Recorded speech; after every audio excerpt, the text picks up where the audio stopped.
So in this video, I'll show you how to create a team in Where Winds Meet. So all you need to do is simply bring up the chat, and then from here, go to channel. Select the option team, and then select group up now.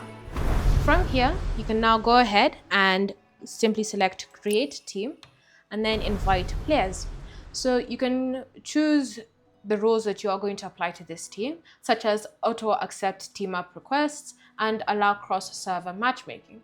You can also choose to have a targeted amount of players and specifically what you want the mode objective to be.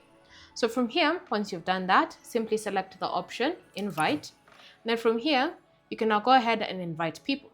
The first people that you'll be seeing are people who are of higher skill levels that could be able to help you.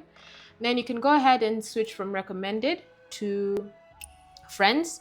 And if you have any friends that are currently online and available to accept team up requests, which means they're not in battle or anything, you can go ahead and invite one of those friends. And from there, you can then continue inviting other people that you'd love to have in your team up.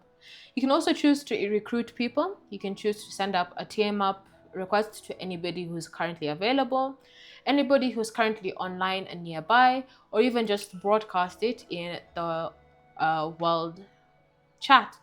From there, you can, once you've sent up the requests, you can go ahead and go and investigate and explore the whole map or the specific target that you wanted. Bear in mind that you will be the team leader, so if there's certain tasks that need to be accomplished, it's going to be done by you. Thanks for watching. If you have any questions or comments, leave them down below, and I'll see you in the next video.